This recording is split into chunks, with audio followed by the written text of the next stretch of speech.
Let's get into it. Now, one day looks like one trouble. And now let's look at what this means and how we get out of here, especially a nation that is facing a huge security challenge.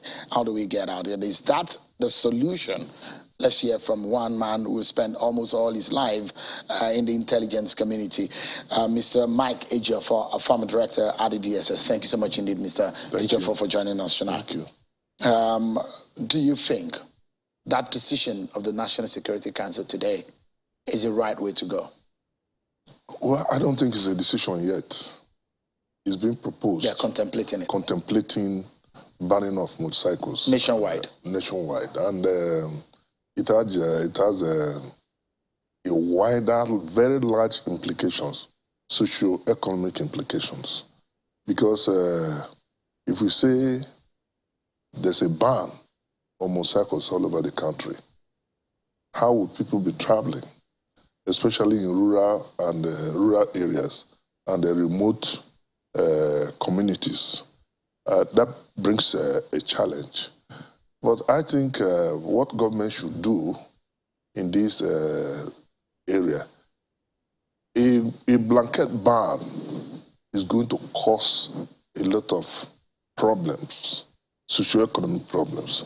So if there are established areas where you have these motorcycles, especially in the Northwest, where you have a lot of them moving in 300s, they are not passenger motorcycles, you know, they are bandits moving in 100s and 300s. And that becomes a problem. So if you ban the use of a motorbike in such areas, one can understand it. But a blanket or overall ban in the country, I think is going to cause a lot of, like I said, it's going to cause a lot of socio-economic problems. It's going to even create some security problems, because definitely crime will be on the increase. But if the government thinks it wise that there must be a general ban, then there must be alternatives, palliatives created by government in terms of, other means of transport that can reach the remote areas. Again, how do you regulate it? We have some people, even the ban within Abuja, you see some law enforcement agents, in addition to courier services, still using the motorcycle. So the security agencies agents on their part will still continue to use that. So if there must be a ban, it must be a general ban. But I think that was going to cause a lot of problems. I don't go with the idea of a general ban. But when in areas that are established that motorcycles are used for commission of crimes, I think there should be a partial ban, and government observes and looks at it before taking a general decision. It looks to me like you have a knife close to the jugular and you are being pushed to the wall. Then you imagine what next you will do. And in this situation, the federal government perhaps have been, from all the intelligence they're getting, it looks to me that they are aware that these guys perpetrate the evil through the use of motorcycle. They've used it as form of transportation. And it's also, I mean, we've heard a lot of intelligent people like you speak about the fact that these guys penetrate using, in fact, the military have also devised a means of using motorcycle also. You see them in the theater of war. They've also devised their own special motorcycle, because where these terrorists also can access, they also want to access. Where we would discover that vehicles can get to those areas. Now, that on one hand. The other side of it is mining activities. A lot of people wonder, what is the correlation? Mm-hmm. You see, it's very funny. If you look at the issue of mining, it's only the federal government that's authorized to mine. So any other mining is that illegal. Gives permission for mining. Exactly. We have private interests who are... Yes, like in other areas, you have like solid minerals can give permission for mining. But it's exclusive of the federal government. Petroleum, for instance, the crude oil. The federal government is exclusively entitled to explore oil. But in other areas, like in Zamfara and other areas, you have issues of gold and other solid minerals, governments give permission. So anybody that is mining without permission is doing carrying out illegal activities, and that is what gave rise to the criminality, especially in Zamfara, in the northwest, where people go about mining and selling this, and also the terrorists, the bandits, get involved in this mining, use it to purchase more arms, and I'm happy that the federal government has established the link between, the correlation between the mining and the source of funding for the terrorists. So there must be not just banning mining or people who are not, who don't have a license to operate, but it must be strictly regulated and monitored to see those who are involved, because there are lots of people who are still involved in illegal mining. And you never can so tell. So maybe if it's banned, then they might be able to at least monitor. I mean, if it's banned now, you don't have anywhere to hide. Exactly. Exactly. So, I mean, could there be the possibility that there are, in fact, some mining sites that the federal government is not aware of? The federal government, there's no way the federal government with intelligence will not be aware of all those illegal mining sites. But the question is, what action is government taking? And so I think the question, that's why the government... Mr. Ejiofor, I'm asking this question because even in oil that is our mainstay, the federal government, you've just heard Mr. Kabwe saying that the oil theft in Nigeria is on an industrial scale. I mean, so, and the nation's security has not been able to stop it. That's the problem, is the issue of corruption. If we cannot stop oil theft, then how do we stop the mining of that's on the land?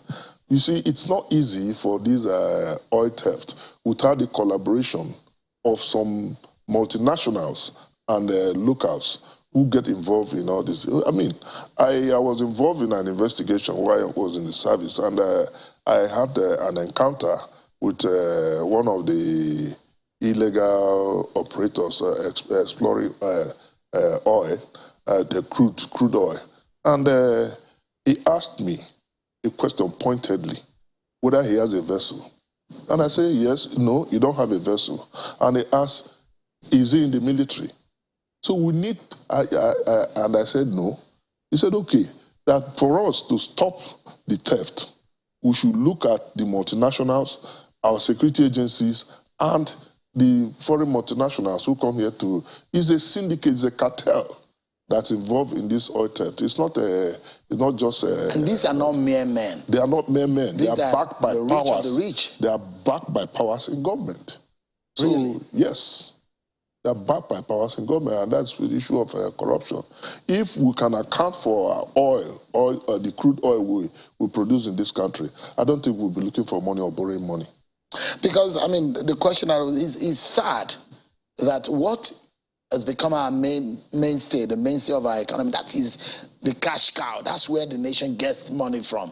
Now, there is a crisis in Ukraine, where other countries of the world, and that has caused the crisis, the Russia-Ukraine war, has caused the price of the oil, the crude oil to go up.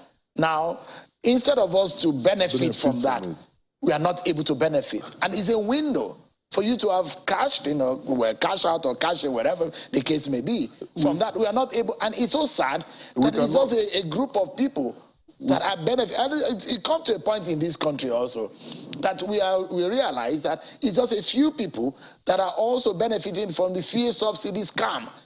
I mean, that has come to light in this country. We cannot benefit from what's going on because for obvious reasons. First of all, we export our crude oil. The one we export is less than the one stolen. Then we don't have refineries. If we had refineries, we refine locally and get the benefit of. But since we don't have refineries and are still it's double jeopardy for us as a country. And the one that we import, Mr. Ejiofor, I've heard the Minister of Petroleum, State for Petroleum, say that Benin Republic, and in fact, Chad has a refining capacity that can suffice for the running of that country. A lot of them in that country prefer the fuel, the petrol that comes from Nigeria. And so Nigeria subsidizes their petrol, but it gets outside of the country and benefits other countries. It's a sad scenario. It is an irony, and it's quite unfortunate because there's nothing we can do about it since our oil is cheap. And you cannot also transfer the inefficiency and the ineptitude of people, of the operators of this, to the citizenry by increasing the price of fuel so that it's much more go out. We cannot continue that way. Well, if you are to advise the president now, I mean, imagine that the president is watching right now and millions of Nigerians who are by their television. I mean, the killings that we see in the country is debilitating. It causes one to weep. And you see people being killed and all of that. And coming out with this decision by the Security Council, what, for instance, would you say is the way out that can cause a major strike in the spine of those who are perpetrating this mayhem in the country? Would you, for example, declare a state of emergency or national security if you have the chance to do so? If I have my chance, honestly speaking, I will declare if I'm the president, I will declare state of emergency on security. And what does it mean when people talk about declaration of state of emergency? Reinforcing the security architecture, getting proper funding, getting training for the security agencies. Now, look at the issue, the statement issued by the Minister of Interior after the meeting today.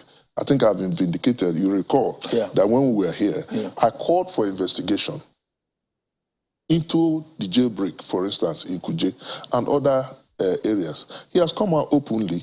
Government has set up, the House of Representatives has set up an investigation inquiry. And not only that, he has also admitted on behalf of government that intelligence was provided, but the people had no capacity. That was exactly what I said here last time. And that brings to question again the issue of motorbikes. The investigation would definitely reveal how did these people come to attack. Did they come in buses? Did they come on foot? Did they come on motorbikes? So with these investigations, we will reveal all this, and appropriate sanctions will be taken against it. Is it not a national embarrassment that the minister admitted that such a facility like Kuje Correctional has no cameras? Can you believe that?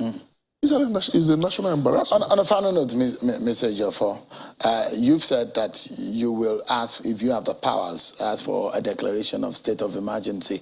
But on the side of the state, because we are seeing pockets of violence in several states of the Federation, outside of the purview of the federal government, although national security is on the exclusive list. What are the other things that are needed to be done urgently? Urgently, honestly, we have challenges in our hand. We are going through election. We must prioritize our security in the first place, because without security, there won't be any development, not just development. We're talking of citizenry. The primary purpose of government is protection and welfare of the security. Every day we hear of killings. We hear of kidnap. Catholic priests being kidnapped and being killed. I mean, government should do something about it very seriously and urgently too. Thank you so much, Mr. Mike Ejiofor, former director of the DSS. Thank you so much indeed for your time tonight. Thank you for having me.